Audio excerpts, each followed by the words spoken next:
Alors, bonsoir tout le monde, bienvenue à notre séance régulière du 20 avril 2021. Donc ce soir, m'accompagne Mme Bernier, directrice générale, ainsi que mes collègues membres du conseil. L'hôtel de ville est ouverte, nous sommes en zone jaune, mais on n'a pas de personnes présentes ce soir. Donc avant de commencer officiellement notre séance et de faire notre moment de réflexion, j'aimerais que vous ayez une pensée particulière pour certaines familles. Vous savez, ces derniers jours, ça a été difficile pour plusieurs familles chapéziennes. Donc la famille de Mme Lisette Tremblay, conjointe de M. Victorien Gauthier, la famille de M. Yvon Gauvin, donc avec sa conjointe Mme Alice Gauvin, la famille également de Lucie Dufour, suite au décès de M. Denis Crépeau, Mme Jacinthe Laflamme et son époux, donc Gérard Laflamme, donc le décès de Mme Laflamme, ainsi que le décès de M. Benoît Breton, là, époux de Mme Camille Boyer. Donc j'aimerais qu'on ait une pensée spéciale pour leur famille.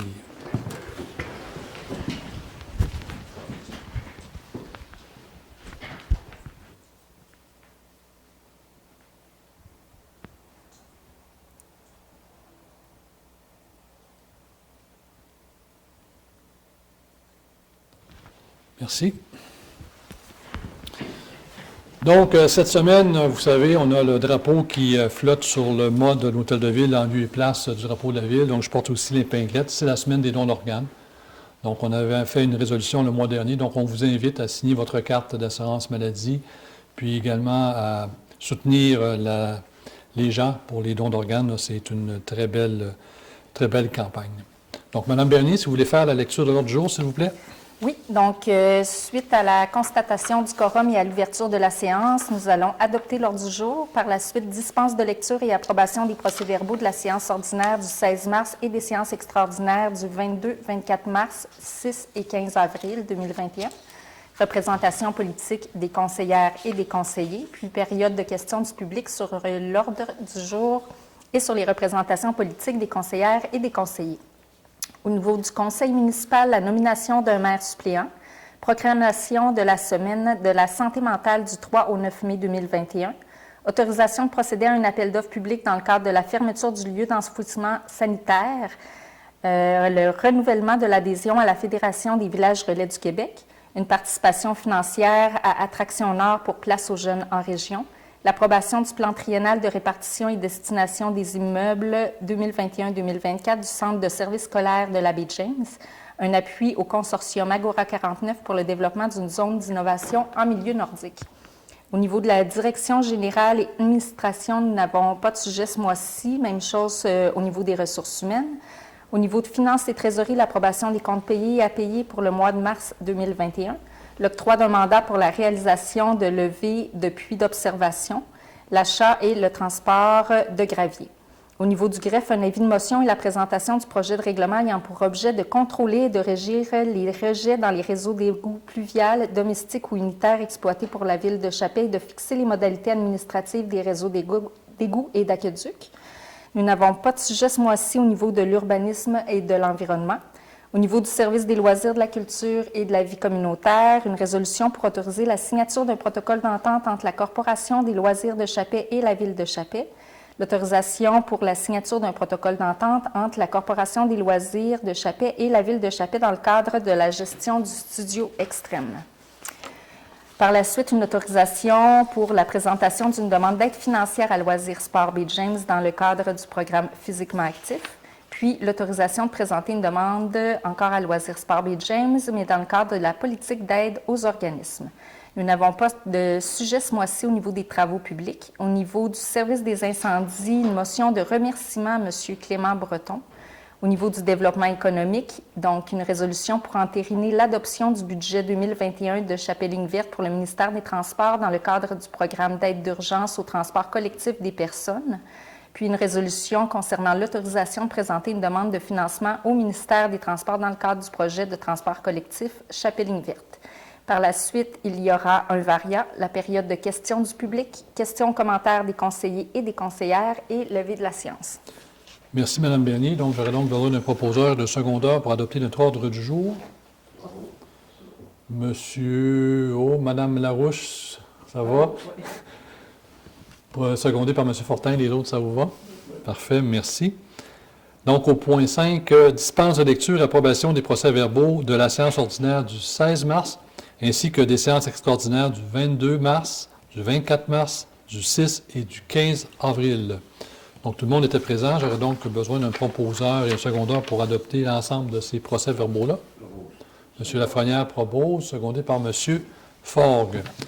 Donc, qu'est-ce qu'on a fait lors de ces séances? Donc, le 22 mars, nous avons tenu une séance spéciale, tout simplement pour faire une résolution pour le soutien au club de motoneige de Chapet pour la relocalisation d'un tronçon d'un sentier fédéré de motoneige du côté sud de la ville. Vous allez voir, c'est en lien justement avec l'agrandissement de certaines zones du parc industriel. Ensuite, nous avons fait une résolution pour soutenir la SEDEC dans son projet de développement de terres agricoles. Ensuite, nous avons fait une résolution pour octroyer un mandat pour la plantation de végétaux pour la période estivale qui s'en vient à grands pas. Ensuite, nous avons fait une résolution pour le renouvellement de l'adhésion annuelle à Tourisme P. James pour l'année 2021-2022. Et finalement, nous avons fait une résolution pour adjudiquer un mandat pour l'embauche d'une firme externe pour l'élaboration d'une offre récréo-touristique. Donc, il y avait 2 soumissionnaires, soit Raymond Chabot, Grant Thornton au montant de 58 000 là, j'arrondis, et Touriscope Limité au montant de 90 000 donc le plus bas soumissionnaire conforme était Raymond Chabot. Donc, le contrat a été adjugé à cette firme. Donc, c'était la première séance extraordinaire. La deuxième séance extraordinaire, donc le 24 mars, c'était un avis de motion et présentation du premier projet de règlement modifiant le règlement de zonage afin d'agrandir la zone industrielle 31I à même les zones 37C et 40H. Donc, c'est pour agrandir le parc industriel, justement en prévision de la phase 2 des serres de Nexodia. Et nous avons également adopté ce premier projet de règlement modifiant ce que je viens de dire au niveau du zonage. Ensuite, nous avons fait une troisième séance extraordinaire le 6 avril pour adopter le second projet de règlement, donc qui modifiait justement le règlement de zonage pour agrandir notre zone industrielle. Ensuite, nous avons adopté un règlement ayant pour objet de contrôler et de régir les rejets dans les réseaux d'égouts fluviales, domestiques ou unitaires exploités par la Ville de Chapet et de fixer les modalités administratives des réseaux d'aqueducs et d'égouts.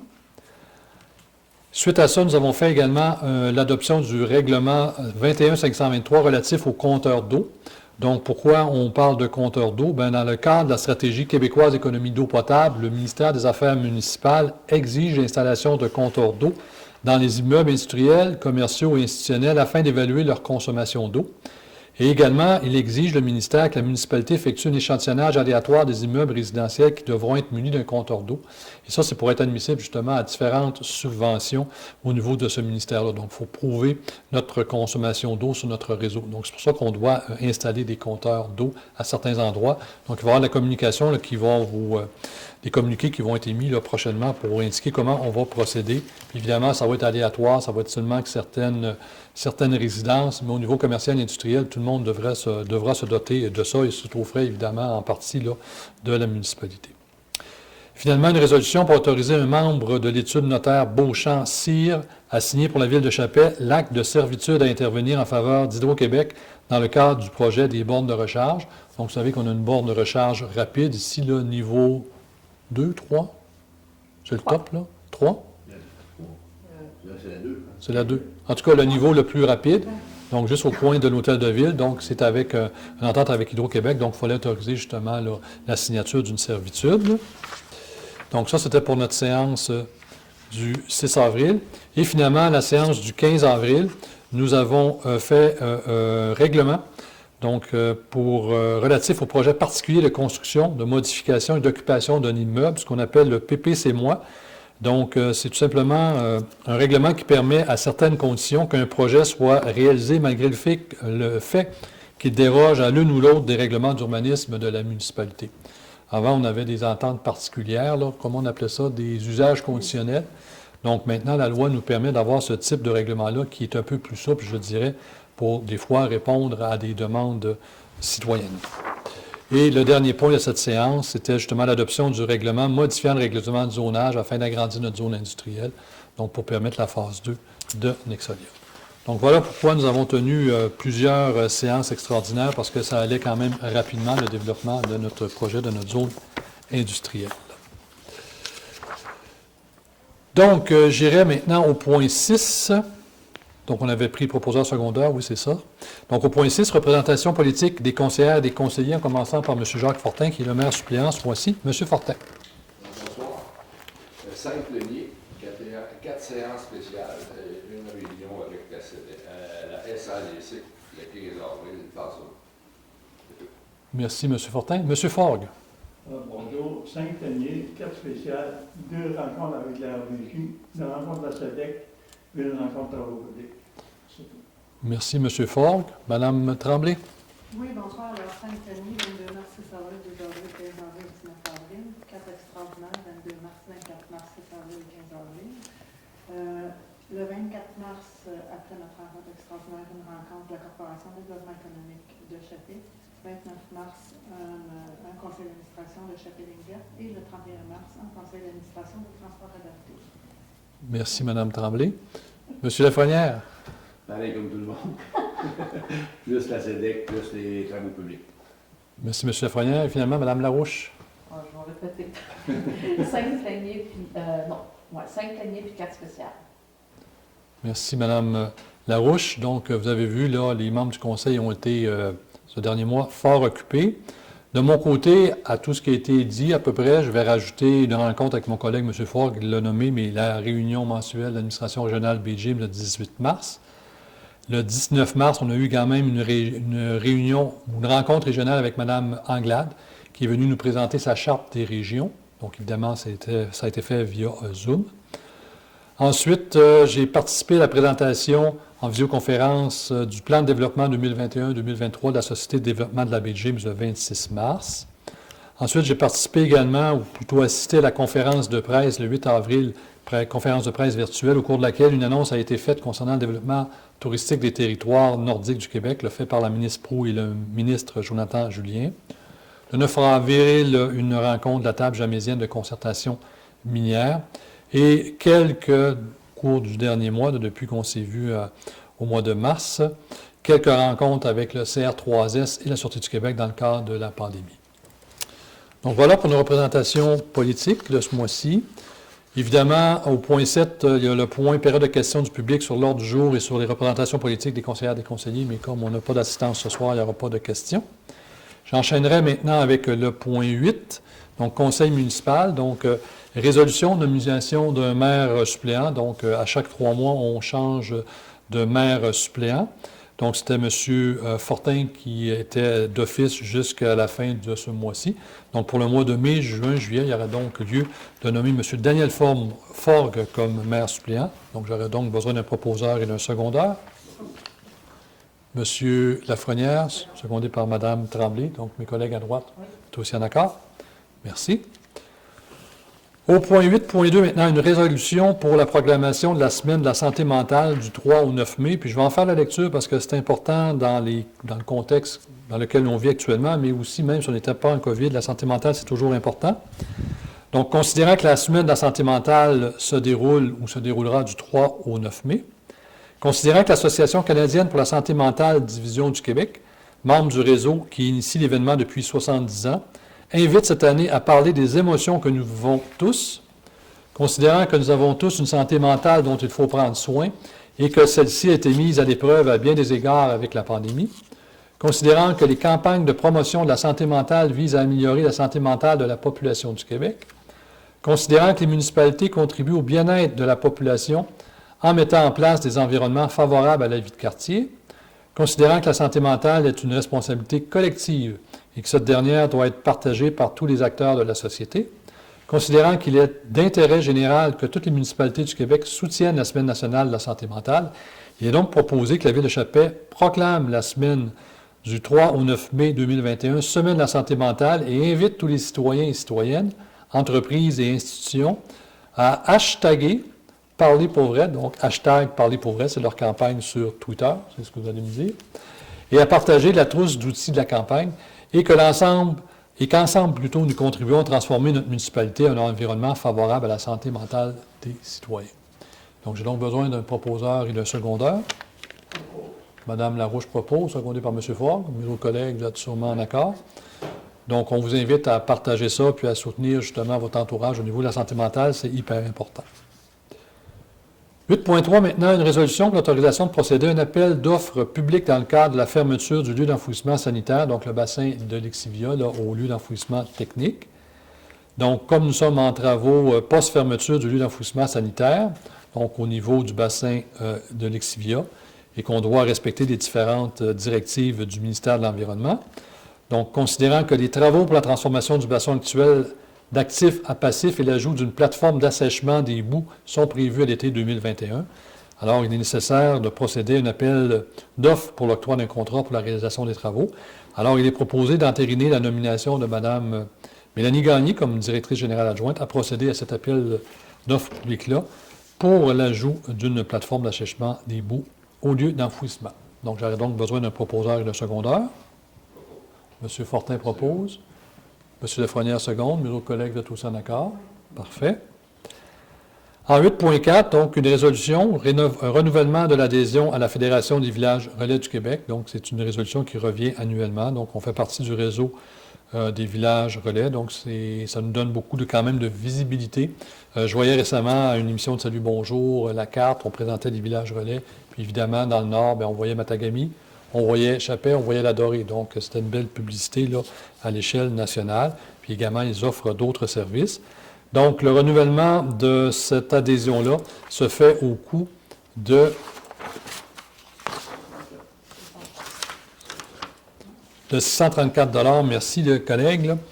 Donc, j'aurais besoin d'un proposeur et d'un secondeur pour renouveler notre adhésion.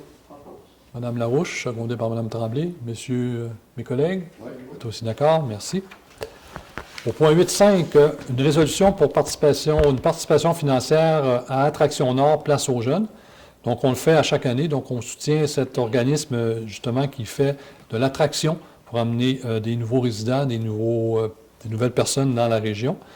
Donc, à chaque année, nous donnons une aide financière de 500 $ à Attraction Jeunes afin de bonifier leur activité de promotion. Et ces temps-ci, bien, comme c'est difficile qu'on puisse se déplacer, les gens de la ville à l'extérieur, bien, eux, avec leur plateforme numérique, font quand même une belle promotion. Donc, il y a donc lieu de procéder à la résolution d'accorder une aide financière de 500 $ à Attraction Nord. J'ai donc besoin d'un proposeur et d'un secondeur. M. Fogg propose. Secondé par M. Lafrenière. Mes autres collègues, ça vous convient? Merci. Au point 8.6, une résolution pour approuver le plan triennal de répartition et de destination des immeubles 2021-2024 du Centre de services scolaires de la Baie-James, anciennement la Commission scolaire de la Baie-James. Bien, écoutez, on a vu ce que le Centre de services scolaires de la Baie-James prévoyait pour nos deux écoles. C'est conforme à ce qu'on avait déjà antérieurement. Donc, il y a donc lieu qu'on propose d'accepter le plan triennal qu'ils nous ont soumis. Donc, j'ai besoin d'un proposeur là-dessus et un secondeur. M. Fortin propose, secondé par Mme Larouche. Mes autres collègues, vous êtes aussi d'accord, merci. Puis évidemment, Mme Bernier, nous allons faire parvenir cette résolution-là aussi au centre scolaire, au centre de service scolaire. Au point 8.7, donc, appui au consortium Agora 49 pour le développement d'une zone d'innovation en milieu nordique. Donc, je vais en faire la lecture. On a eu une présentation hier. Moi et mon collègue, M. Fogg, nous avions également eu d'autres présentations au niveau de l'administration régionale Baie-James. Donc, considérant que le consortium Agora 49 procède actuellement à la rédaction d'un plan d'affaires du projet Zone d'innovation en milieu nordique, considérant que le projet a été présenté aux membres du conseil municipal hier, considérant que le consortium Agora 49 souhaite présenter son projet de zone d'innovation au ministère de l'Économie et de l'Innovation, afin que le dit projet donne lieu à la désignation officielle d'une zone d'innovation par le gouvernement du Québec. Donc, il faut dire qu'au Québec, il va y avoir entre 7 et 9 zones d'innovation qui vont être acceptées par le gouvernement. Donc, dans le nord du Québec, on travaille justement à faire reconnaître cette zone d'innovation où on pourrait faire partie.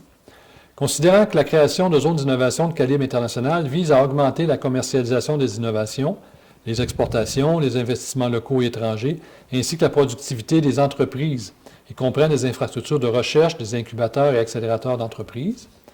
Considérant que les zones d'innovation attireront des talents, des entrepreneurs, des grands donneurs d'ordre ainsi que des chercheurs du Québec et d'ailleurs. Considérant que la diversification économique de Chapet constitue une priorité du conseil municipal. que la concrétisation de projets industriels novateurs est une mesure majeure de notre plan de diversification économique et qu'une zone d'innovation en milieu nordique faciliterait l'émergence et la croissance de plusieurs projets industriels novateurs en cours et à venir à Chapet. Donc, on a plein d'idées en tête. On pense à Boréo, on pense à Nordex, on pense à d'autres projets qu'on ne peut parler pour l'instant, mais qui auraient besoin justement de ce genre d'appui-là de zone d'innovation. Considérant que la Ville de Chapet affirme l'importance de ce projet structurant visant à animer un réseau de scientifiques au bénéfice de déploiement d'une zone d'innovation au milieu nordique qui contribuera au développement de nouvelles entreprises, et ce, afin d'assurer l'occupation et la vitalité de la Ville de Chapet, mais aussi de la région de la Baie-James. Il est donc proposé d'appuyer le dépôt du projet de zone d'innovation au milieu nordique du consortium Agora 49 auprès du ministère de l'Économie et de l'Innovation, afin que ce projet donne lieu à la désignation officielle d'une zone d'innovation par le gouvernement du Québec. J'aurais donc besoin d'un proposeur de secondaire. Mme Roxane Tremblay propose. Secondé par M. Jacques Fortin. Mes autres collègues sont aussi en accord. Donc, hier, on a eu une très bonne présentation. On a fait ça également avec les membres de la Corporation de développement économique. Donc, les gens d'Agora 49 nous ont présenté leur projet. On a pu poser des questions. Ils ont répondu à nos questions. Donc, je pense que c'est un beau projet, puis on va se souhaiter bonne chance à tous. Direction générale et administration, point 9. Au point 10, ressources humaines, aucun sujet ce soir. Au point 11, en finances et trésorerie, en 11.1, résolution pour l'approbation des comptes payés et payés pour le mois de mars 2021.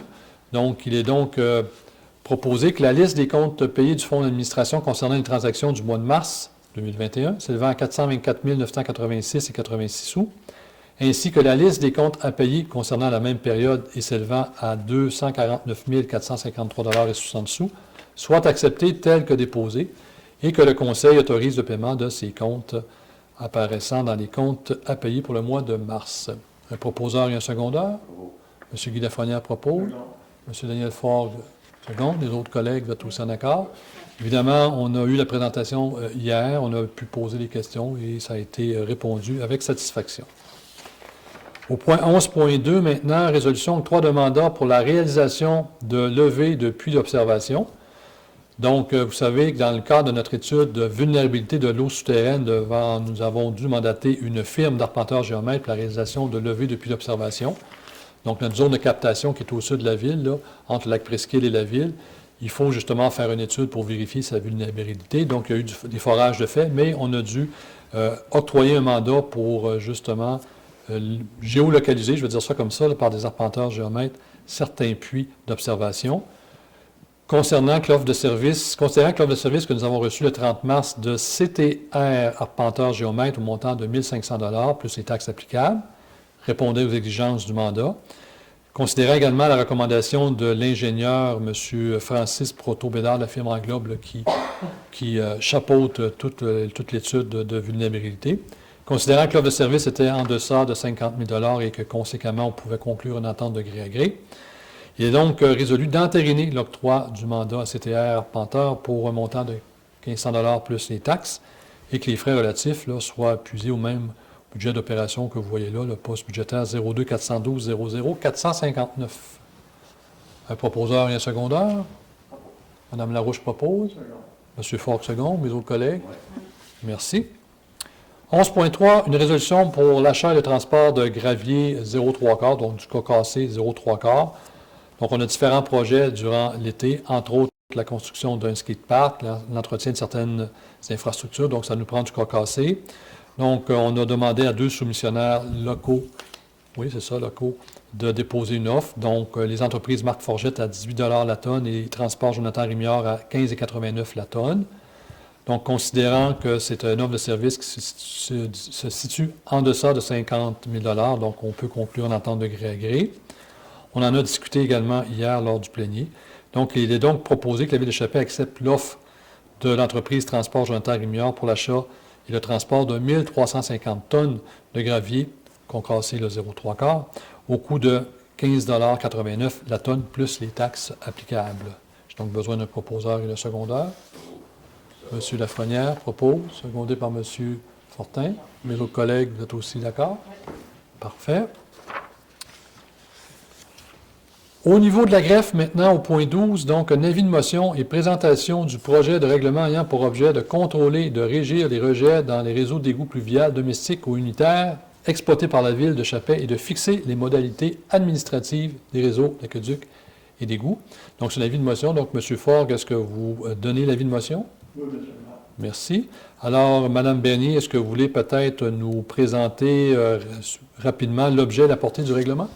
Oui, en fait, bien, l'objet de la modification du règlement, c'est d'ajuster la tarification relative au branchement de services pour la distribution de l'eau potable et pour le rejet des eaux usées des propriétés privées, donc qui n'avaient pas fait l'objet de changements là, depuis plusieurs années. Donc, c'est quand même un gros règlement qui touche plusieurs points, mais c'est spécifiquement là, cet article-là qu'on désire modifier. Parfait. Merci, Mme Bernier. Donc, c'est un avis de motion, donc le règlement va suivre dans les prochaines séances. Au point 13, en urbanisme et environnement, aucun sujet. Au point 14, services et loisirs de la culture et de la vie communautaire. Donc, en 14.1, une résolution pour autoriser la signature d'un protocole d'entente entre la Corporation des loisirs de Chappais et la Ville de Chappais. Donc, évidemment, la Corporation des loisirs fait certaines activités de loisirs en concordance avec la Ville de Chappais. Donc, il y a lieu de signer un protocole d'entente d'une durée d'1 an.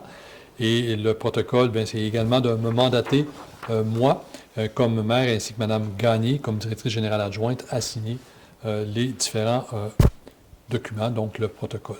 J'aurais donc besoin d'un proposeur et de secondeur. Mme Larouche, secondée par M. Fortin. Les autres collègues, ça vous va? En concordance avec ce qu'on vient de mentionner en 14.2, c'est une résolution pour autoriser la signature d'un protocole d'entente avec la Corporation de développement, la Corporation des loisirs de Chappais et la Ville dans le cadre de la gestion du studio extrême. Vous savez, il y a un gym en haut de l'aréna. Donc, c'est tout simplement de signer un protocole avec eux d'une durée également là d'1 an. Donc, un proposeur et un secondeur. M. Lafrenière.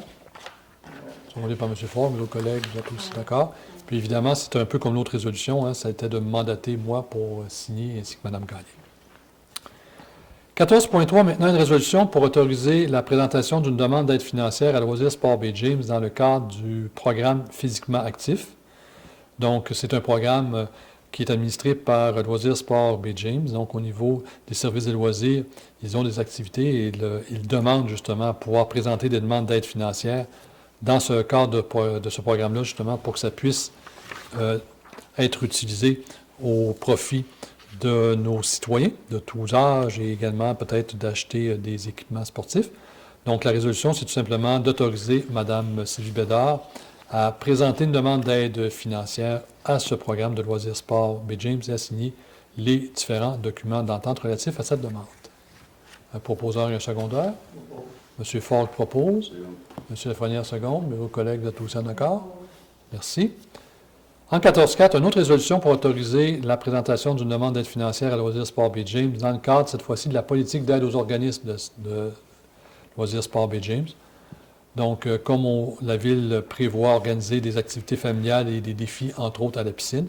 Donc, il y a lieu d'autoriser Mme Bédard, directrice des loisirs, de la culture et de la vie communautaire, à signer pour et au nom de la Ville de Chappais tous les documents relatifs à cette demande d'aide financière. Donc, un proposeur et un secondeur. M. Fortin propose. Mme Larouche seconde. Puis j'imagine que mes autres collègues, ça vous convient également. Merci. Travaux publics, aucun sujet ce soir. Service de sécurité incendie. Donc, en 6.1, c'est une motion de remerciement à M. Clément Breton. Donc, ça vaut la peine de prendre le temps, de prendre 2 minutes pour la lire pour les nombreuses années que ces gens-là donnent à notre communauté. Donc, considérant la correspondance reçue de M. Clément Breton en date du 8 mars dernier, annonçant son départ à la retraite comme pompier à temps partiel pour le service des incendies de Chappais, considérant que M. Breton compte 16 années de service à titre de pompier à temps partiel, considérant que le conseil municipal et la direction générale souhaitent remercier M. Breton pour ses années de service, à travers lesquelles il a démontré un dévouement et un professionnalisme exceptionnels. Il est donc proposé et résolu de remercier chaleureusement M. Clément Breton pour ses années de service avec l'équipe du service d'incendie de la Ville de Chappais et lui souhaiter bon succès dans cette nouvelle étape de sa vie. Donc, un proposeur et un secondeur. Madame Tremblay, secondée par Mme Larouche. Messieurs mes collègues, vous êtes d'accord? M. Lafrenière, ça vous va? Donc, bonne retraite, monsieur Breton, puis encore un énorme merci au nom de tous les citoyens, parce que vous savez, vous avez fait plein d'interventions en 5 ans. Là, je ne peux pas compter combien d'interventions vous avez dû faire comme pompier, mais vous avez aidé à la communauté. Donc, on vous remercie de votre dévouement. On invite aussi ceux qui nous écoutent, qui auraient un petit brin aussi, là, de temps un peu pour venir justement faire la job de pompier volontaire. Vous êtes les bienvenus. 17, développement économique. Donc, en 17.1, une résolution pour entériner l'adoption du budget 2021 de Chapelle-Ligne-Verte pour le ministère des Transports dans le cadre du programme d'aide d'urgence au transport collectif des personnes, volet transport collectif régional. Donc, considérant que Chapelle-Ligne-Verte a maintenu une offre de service répondant aux besoins de la population dans le contexte de la COVID-19, donc on a quand même continué de fonctionner. On continue de fonctionner, mais avec des mesures de distanciation, de masques, etc. Alors, il est donc proposé d'entériner l'adoption du budget 2021 de Chapelle-Ligne-Verte, tel que présenté, et que la Ville de Chapelle dépose une demande d'aide financière auprès du ministère des Transports dans le cadre du programme d'aide d'urgence au transport collectif des personnes, volet transport collectif régional, et de désigner Mme Bernier, directrice générale, à signer pour et au nom de la Ville tous les documents relatifs à la présente. Donc, un proposeur et un secondeur. Mme Tremblay propose. Secondé par M. Fort. Mes autres collègues, ça vous va? Oui. Parfait. 17.2, donc, une résolution pour autoriser la présentation d'une demande de financement au ministère des Transports pour le projet de transport collectif Chapelle-Ligne-Verte. Donc, c'est leur financement annuel. Donc, vous connaissez Ligne-Verte, hein, depuis 2012 que ça fonctionne. Ça fait plus de 2000 déplacements entre Chapelle et Chibougamau par année. C'est assez utilisé. Considérant également que la Ville de Chapelle, la Ville de Chibougamau sont engagés à renouveler leur aide financière pour des sommes respectives de 10 000 pour la Ville de Chapelle et 5 000 pour la Ville de Chibougamau, et qu'un revenu de 11 250 est estimé en provenance de la tarification des usagers. Considérant également qu'on prévoit obtenir une aide financière de l'administration régionale Bay James d'un montant de 5 000 $, il est donc proposé que la Ville de Chapelle dépose une demande d'aide financière auprès du ministère des Transports au montant de 72 500 $ dans le cadre du projet d'aide au développement du transport collectif pour la période du 1er janvier 2021 au 31 décembre 2021 et d'autoriser également Mme Bernier à signer les différents documents relatifs à cette résolution. Donc, un proposeur et un secondeur. Mme Tremblay proposait, secondé par M. Fortin. Mes autres collègues, vous êtes d'accord? Parfait. Point 18, variant, aucun sujet ce soir. Ensuite, au point 19, période de questions du public. On n'a pas de public ce soir, donc aucun sujet. Et on va y aller avec questions et commentaires des conseillers et des conseillères, mais je me réserve ce soir la préséance, je vais dire ça comme ça, pour vous parler de certains sujets un peu d'intérêt pour notre communauté. Donc, 3 sujets. Le premier sujet, c'est au niveau des VTT.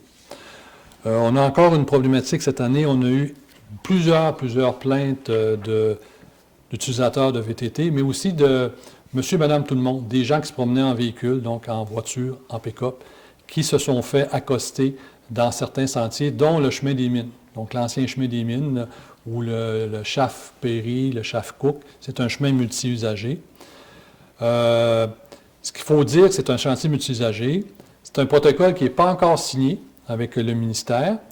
Nous, on a été consultés par le ministère et toute cette section-là, par le ministère, le ministère, ce qu'il propose, c'est un chemin multi-usager. Donc, les gens du Club Quad ici ne peuvent pas exiger de droit de passage, ils n'ont pas le droit de vous arrêter. Ils ont le droit de vous arrêter si vous avez un véhicule VTT, que vous ne respectez pas certaines mesures de sécurité, ne portez pas vos casques, des trucs comme ça. Mais si vous êtes en pick-up, si vous êtes en voiture, ou si vous avez votre VTT, tout est légal, vous avez tous vos enregistrements, tout ça, ils ne peuvent vous arrêter, ils ne peuvent pas exiger un droit de passage. Donc, on a eu une dizaine d'appels ici de citoyens. Donc, on les a référés, nous, à la fédération, donc à la Fédération des clubs quad. On les a référés également à la Sûreté du Québec et on les a également référés au ministère. Donc, si jamais vous êtes témoin de ça ou vous avez été pris en défaut ou on a fait des pressions sur vous ou vous avez une plainte à faire, on vous invite à appeler à l'hôtel de ville ici, à la réception. On va vous donner les différentes façons justement de communiquer, soit comme je viens de le mentionner avec la Fédération, avec la Sûreté du Québec ou encore avec le ministère. Donc, on agit comme ça parce qu'à un moment donné, on a peur qu'il arrive des choses qui pourraient être dramatiques, parce qu'on entend des histoires un peu d'horreur, c'est ainsi. Donc, avant qu'il y ait quelqu'un qui se blesse, quelqu'un que la bagarre poigne, donc il faut régler le cas. Donc, je voulais vous parler de ça au niveau du VTT. Donc, c'est un dossier chaud. Ensuite, je voulais vous parler également d'un communiqué qu'on a reçu aujourd'hui de la part des employés de la Ville, donc du syndicat de la Ville, donc le syndicat des employés municipaux de la Ville. Donc, ils ont eu une réunion hier, ils ont adopté à 88% un mandat pour déclencher une grève, au moment jugé opportun, en plus d'un mandat là, pour des travaux afin de négocier des services essentiels avec l'employeur. Donc, évidemment, ça fait plus de 2 ans, ou presque 2 ans que nous sommes sans convention collective avec nos employés. Vous allez voir aussi dans leur communiqué qui va sortir, c'est peut-être déjà sorti dans certains médias. Donc, ils parlent, le syndicat, qu'ils ont déposé seulement 11 demandes, tandis que nous, on en a déposé 151. Bien, écoutez, les chiffres sont vrais, mais, il faut juste mettre ça dans le contexte, c'est que la très grande majorité des demandes patronales étaient là pour moderniser, mettre à jour, reformuler les articles de la convention collective, parce que c'est une convention collective qui a été refaite et refaite au cours des décennies. Donc, il y a des articles qui se sont accumulés, et à un moment donné, il y avait des articles qui allaient à l'encontre d'un autre article dans la convention collective. Donc, elle avait besoin, je dirais comme ça, de modernisation, d'un peu d'amour. Donc, c'est pour ça qu'à un moment donné, quand on dit on change un mot, on change une virgule, bien, c'est une modification. Donc, je peux comprendre qu'il y a eu 150 demandes patronales, eux en ont eu 11. Donc, il faut faire juste attention à penser que c'est des demandes patronales pour faire reculer les conditions de travail de nos employés. Ce n'était pas le cas. Ensuite, évidemment, dans leur communiqué, ils disent qu'eux étaient prêts à faire justement de la négociation, que ça a pris du temps à la Ville. C'est pas tout à fait comme ça que ça s'est passé. Nous étions déjà prêts avant mai 2019. Eux n'étaient pas prêts, donc ça arrive, ça, on respecte ça. Il y a eu également des délais qui ont été dus à des vacances, donc la non-disponibilité, autant des deux côtés, pour des raisons personnelles ou pour des vacances, autant au niveau de la Ville ou encore du côté du négociateur des gens de la CSN. Donc, on respecte ça. Et le message que j'aimerais dire aussi, puis c'est important, c'est qu'il faut respecter la capacité de payer aussi des contribuables chapéziens. Vous savez, ils ont quand même une excellente convention collective. Par exemple, la dernière convention collective qui est échue au 1er mai 2019, donc de 2012 à 2019, ils ont eu environ 6,5 de plus que l'inflation, que le coût de la vie. Okay? Donc, leur pouvoir d'achat a augmenté. Nous, ce qu'on leur offre pour 2019 à 2024, donc sur 5 ans, on leur offre 7,5 c'est-à-dire en moyenne 1,5 par année. Il y a déjà 2 années de passé, 2019-2020. Si vous regardez le coût de la vie pour 2019, si vous regardez le coût de la vie pour 2020, c'est déjà en deçà de 1,5 Donc, c'est autour de 1 1,2 ça dépend où on regarde. Donc, déjà là, leur pouvoir d'achat continue d'augmenter. Ce que j'ai aussi, ce que j'aimerais mentionner, quand on compare, par exemple, pour une même job, quand on compare les services municipaux versus la fonction publique provinciale, la fonction publique fédérale, le privé, bien, regardez ça. Posez des questions aux gens qui vous entourent, comparez les salaires et vous allez voir que nos employés sont quand même bien traités. Donc, nous, en tant que conseil, bien, il faut respecter la capacité de payer de nos contribuables. Évidemment, si on pouvait en donner plus, on aimerait en donner plus. Malheureusement, on n'est pas en mesure de le faire. Il faut respecter ce qu'on a à faire. Il y a des beaux projets qui s'en viennent, mais il y a aussi beaucoup de dépenses qui s'en viennent. Je ne pense qu'à l'usine d'épuration des eaux usées. Si on prend l'exemple de Matagami, ça a coûté en 2015 environ 10 millions. Évidemment, la Ville ne paiera pas 10 millions au total, mais elle va payer quelques millions, il va falloir emprunter. Donc, c'est un exemple parmi tant d'autres qu'on veut vous donner. Donc, le but, c'est un peu de rectifier le tir. Je ne veux pas aller plus loin aussi. Donc, on demande justement à nos syndiqués de penser à ça. On vit tout le monde en collectivité et de respecter aussi la capacité de payer des contribuables que nous sommes tous, ici, les membres du Conseil. Nos syndiqués, à la très grande majorité, ce sont aussi des contribuables de Chapelle. Donc, je pense qu'il faut se parler pour arriver à quelque chose d'intelligent. Ensuite, l'autre point que j'aurais aimé vous parler avant de passer la parole à mes collègues, je vais vous parler de la COVID. On est en zone jaune. Donc, on est, je pense, choyé, mais gare, parce qu'on sait qu'il y a des variants qui rôdent un peu dans le sud. Si vous avez écouté aussi les nouvelles aujourd'hui, il y a un nouveau variant en Inde, et on sait qu'en Inde, c'est le pays le plus peuplé après la Chine. Il y a pas mal de mélanges. Donc, on vous demande de respecter la distanciation, le port du masque, tout ça, de suivre les différentes directives. Puis, il y a des campagnes de vaccination. La deuxième campagne, elle va commencer. Donc, on vous invite à vous inscrire. Si vous n'avez pas eu la première dose, appelez. Je pense que ça va leur faire plaisir également de commencer à vous vacciner. Je pense que c'est en travaillant tout le monde ensemble qu'on va passer au travail.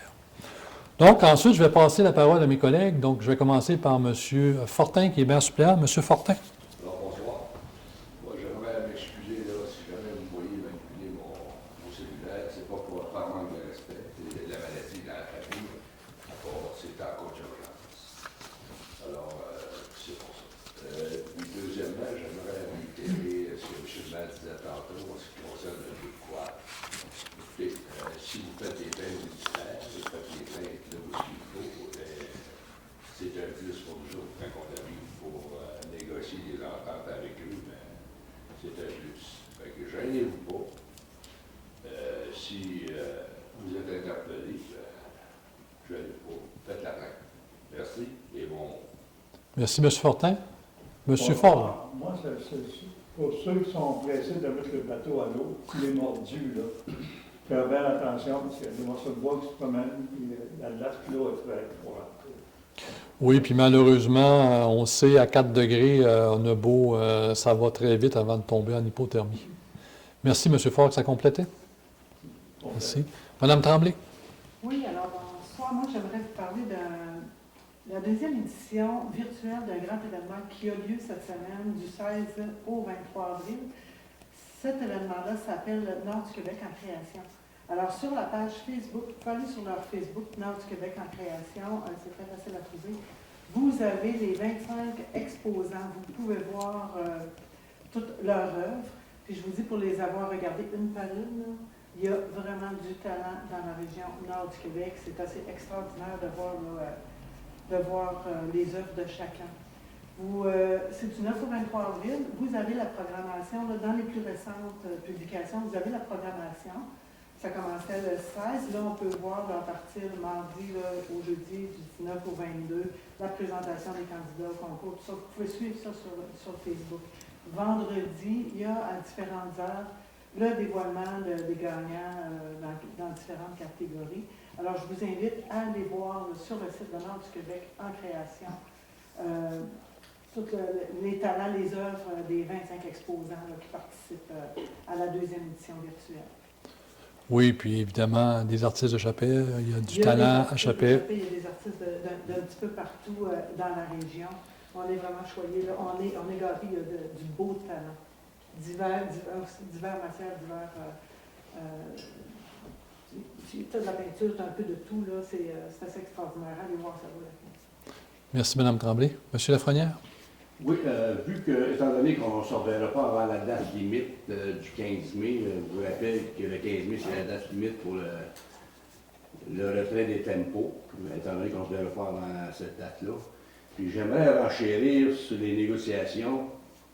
Selon le communiqué, on semble dire que c'est un peu la faute de la ville de Chapelle, que les négos traînent en longueur, puis ça, mais vous vous rappellerez qu'on est rendu à l'étape d'arbitrage. Puis l'arbitrage, c'est le ministère qui nous envoie un arbitre, qui nomme un arbitre, puis dû au COVID. Ça a tout retardé le processus. On est en stand-by, on est en attente d'une décision d'avoir un arbitre. Fait que c'est pas vrai que de dire qu'on traîne le dossier en longueur, on fait exprès ou quelque chose comme ça, on n'est pas là. On est en attente après un arbitre. Donc, on est rendu là. C'est pour ça que ça traîne. On est tous sur un arrêt à quelque part. Fait que, faire attention aux propos de certains gens. Merci. Merci, M. Lafrenière. Finalement, Mme Larouche. Oui, bonsoir. Je vais faire un petit rappel pour les 2 postes vacants pour le centre de jour qui est d'une durée de 8 à 10 semaines. Vous devez avoir 15 ans pour appliquer. Déjà, 2 personnes ont été sélectionnées pour superviser et animer des enfants de 5 à 12 ans. Les informations sont sur le site de la Ville et sur la page Facebook de la Ville. Un beau petit défi pour nos jeunes ados. Oui, puis c'est quand même des emplois formateurs. Dépendamment où vous dirigez dans vos études, ça peut être très, très utile aussi. D'autres commentaires, Mme Larouche? Non, merci. Bien, merci, Mme Larouche. De mon côté, je pense que j'ai essayé d'en parler tout à l'heure, donc il va me rester à vous souhaiter un bon mois. Portez-vous bien. Faites attention à vous. On se revoit le 18 mai, troisième mardi de mai. Puis écoutez, comme je vous disais tantôt, on parlait du parc industriel, tout ça, donc on s'attend peut-être bientôt à des annonces intéressantes. Donc pour clore la réunion, j'aurais besoin d'un proposeur de secondaire pour lever notre séance. M. Fortin, secondé par Mme Larouche. Nos collègues vont être également en mesure. Donc merci Marie-Christine. Donc merci à ceux qui nous écoutent en différé pour le plaisir de vous voir. Merci.